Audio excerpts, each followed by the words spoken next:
comma n3 up till n30. Now before I start teaching this thing, one common thing which I am reminding you in this new video also, that whichever function you are using, you rename the worksheet with the name of that function. Fine. Now in this worksheet, first thing is you have to type these two things, function used like this way and value of the product. Fine. Now here I have created this, I have changed the color of these many cells. Now I am entering any value here, 1, 2, 3, 4.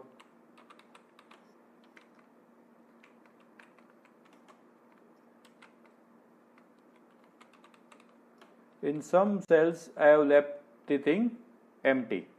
Fine. Now I use the product function in a different way. First I click here and I click on insert menu and then function. Now just now I had used the function, so it is displaying me here. Otherwise in your computer you have to type here the name of that function and click on go. So here it will display this function and then click OK. So this dialog box will open. The name of the dialog box is function argument. Now here, as I told you just now, in finding the product you can take both the things as an argument, that is a cell range or a single cell. So first I will take cell range and then I will take single cell. So how shall I do? I will teach you. I have to click here. So this will get minimized. Thereafter I have to select the cell range. See, it is showing me here cell range C3 to F5. Now I have to click back here. So here did it come C3 to F5? Yes. Fine. Now I come here. I select the single cell. I go back C6. I select the single cell again E6. So here I have selected one cell range and two single cells. Like this way I can add up till 30 arguments. Now I click OK. So here I will get the answer like this way. Another thing you can observe in the formula bar which is given on the top here, that it is displaying whatever we had created in through the function wizard, or like this way we were going to type the thing, same thing is displayed here. So now the second function in today's video is the function to find out the square root. The sqrt function returns the square root of a positive number. The syntax is sqrt into bracket n, where n is a positive number. For example, sqrt into bracket 4, the output will be 2. Now square root function is very simple. So same thing again you have to do, you have to rename the worksheet and you have to type these many things. So whenever you want to revise this thing, it's easy for you. Fine. Now I use this technique to find the square root. That is, I click on the button, drop down arrow key next to the sigma button, that is AutoSum, and from here I select more functions. Fine. Now I will use the another technique, that is I will click on maths and trigonometry, and from here the functions are arranged in the alphabetic order. From there I will select square root. So this was another way of doing this thing. Fine. Now if I want to find the square root of any specific number, then I can type that number, that is 25. It will give me the answer. Or if I want to find the square root of any specific value, then you can create here value of n and then take this thing as in reference here, and see, like this way you can edit the thing also. See, for example, just now I had used the function wizard and I had select 25. Instead of that, from here if I select this cell range later on, that is in editing mode, that also you can do. This is the thing, like this way you have to do. Instead of typing the value, you should always take the cell reference, so that whenever you change the value in this cell, automatically the answer will change. This function, that is int function, to find out the integer value could be very much useful to you many of the times, especially when the result is coming in point and after point also so many digits are displayed and you want to display the output in integer. Now the int function rounds the given number to the nearest integer. The syntax is int into bracket number or any of the cell in which you have stored a number with point. For example, int 15.3, it will return 15. Now integer function, that is int, I will be teaching you in both the versions, that is 2003 Excel version also and advanced version also. So here these common things I have typed. Now I type any number, for example 17.9. The function uses int into bracket b1. Now here I will use that function is equal to int into bracket b1. So here it will remove the digits which are present after the point. Now same thing I will do it in this version, 2013 version. So here I will type 18.5. Now see here, as I type I, it will start displaying me the names of the functions which are starting from I. Now n. So at once it will display me, and from here I can select the function like this way, double click and then select this thing. So in advanced version it is like this way. Round function is also somewhat similar to that of int function. Now what does round function do? Round function rounds the given number to the specified places. For example, many times a formula results in a number having many digits after decimal place. For example, percentage. If you have prepared a mark sheet and in that if you want to find out the percentage of each student, then you want only 2 digits after decimal place, that is after point, then obviously you cannot cut the remaining digits. So here you can type the function like this way, that is equal to round, then into bracket you have to take the cell where percentage is stored, then you have to type comma and then you have to type 2. If you want 2 digits after the point, then you have to type 2. If you want any number of digits, that you have to specify after the comma. The use of round function I will be teaching you in both the ways. One way, that is how it is explained in the textbook, that thing. Another thing is I will also teach you how it is helpful to you in your day-to-day Excel work. Before I begin the explanation, I would like to say that all those who are new on my channel and haven't subscribed the channel yet, please do subscribe the channel and continue watching the video. Now first I will be teaching according to the method given in the or example given in the textbook. The first figure here is 76.6633. Now it is to be round by 2 digits, that is after this thing, what is it called, after point 2 digits are to be displayed, then you have to use it like this way, is equal to round comma. Now see, either I can type 2 here, or if I want to keep it as a variable, that is whatever value I enter in cell B2, then I have to click on B2.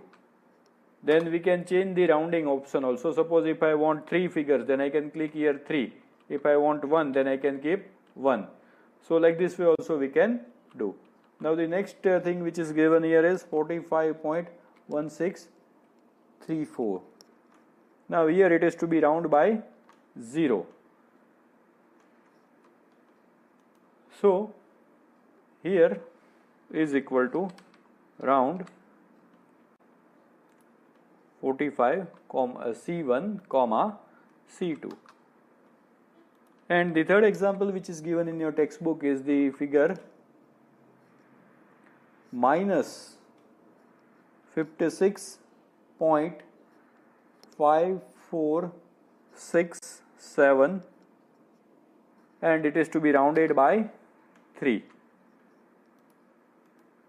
Now I will teach you another shortcut also, which is not given in the textbook but which is very useful.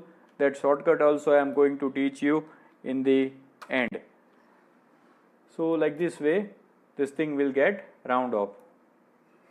Okay, fine. Now next thing, in your practical use, how to make the use of that thing, and next topic is what is the shortcut of doing all these things. Without using round function also you can do the same thing, that also I will teach you just now. Fine. So serial number 1, I will enter only one record. I am entering the name ABC, mark 78, 82, 81. Now first I will use the average function. From here next to the sigma sign I will select average. I got the answer 83.6. Now here if I want the percentage in like that way that after point I want 2 digits, then what to do is equal to round, select this thing, comma and 2. So it will round off this thing like this way. Now here since it is 0, so this thing will, Excel will never display 60, it will display like this way only. But if the answer was in something else, then it would have displayed like that way. And if you want 0 digits after point, then you can mention here 0. Like this way also you can get the thing. Fine. Now shortcut key I was going to teach you. For example, if you want to remove some digits from here, then you can use this key, increase decimal and decrease decimal. This is not given in the book, but it is very useful. Actually in practical life we all use this only. Like this way also you can do, and this thing will never affect the value. See, in the formula bar the correct real value is given here, it is not affecting the value. This way also you can do. Now the truncate function is much more similar to that of round function. The name of the function is TRUNC, trunc. Trunc function takes 2 arguments. The first argument is a number or the cell address of the cell which you want to remove the fractional part or decrease the number after the fractional part, and the second argument is a number of digits to be cut down from the number from its fractional part. The truncate function chops off the fractional part of a given number, leaving some digits after decimal point if it is specified. If the second argument is omitted, then it chops off the whole fractional part. That is, after comma, if you don't add the second argument that you want how many digits after the point, then it will remove all the digits after the point. To explain you the concept, here 3 examples are given. In the first example, you can see TRUNC into bracket 1.239, that is after point there are 3 digits, and then comma, then the second argument which is given is 2. So it returns 1.23 and the digit 9 is lost, that is after point it gives the output of 2 digits. Second one is equal to TRUNC 0.5, then here we have not specified the second argument, that is why this 5 which is written after the point is lost. Then the next one is equal to TRUNC trunc into bracket minus 15.72. Here also second argument is not provided, and that is why it returns minus 15, and 7 as well as 2, both the digits are lost. Now this function used for truncate is same like round function, so I will finish it up very speedily. 1.239, 12.5 minus 15.72. Here we want to round off by 2 digits after decimal, truncate, here B1 comma B2. Fine, this will remain same everywhere. Now I do the work.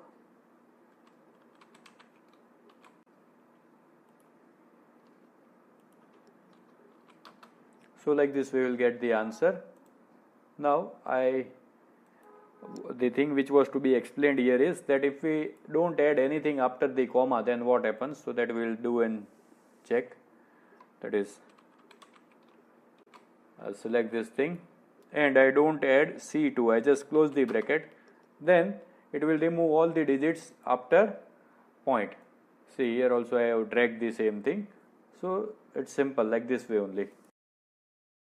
Now see, I am knowing one thing, that these all functions which are being taught are not so much interesting. You may be feeling boring to learn all these functions. Am I right? Fine, no problem. You have to learn it since it is there in the textbook. But from now onwards, whatever functions are coming, that is statistical functions, are very much interesting, and you may have been using some of the functions also. So let's begin. Now, besides typical mathematical functions, Kelsey also offers you a variety of statistical functions on a series or range of values. Such statistical functions helps in collection, analysis, explanation and presentation of data in order to support the forecasting, predicting as well as decision making activities. So the first statistical function is average. Now the average function returns the average of a number given to it. Now along with teaching you how to use this function, you also know how to use the function, but one more thing I am going to teach which is not given in the textbook and which is very important. Now the average is also considered as arithmetic mean. Whatever words I have marked in red, MCQs could be formed from that word. You have to sum up all the numbers in a list and divide the sum by the total count, that is the size of the list. That is how average is found. But Excel does these things for you, automatically you get the answer, you don't have to do all these things. Now here the syntax could be average into bracket the cell range by adding colon in between, and you can also use average and to refer to the cells you can add comma in between. Here you can take up to maximum 30 arguments. So now let's learn this thing and one new thing practically. Now here I will be teaching you the usage of average functions, which you also know, there is nothing new in that, but I will also be teaching you that with the help of average function, when you try to find out the percentage, sometimes it may create problem, and how to solve that problem, how to get the exact percentage, this topic also I am going to cover. This is the last function of this video. So here I will enter some numbers in these many cells.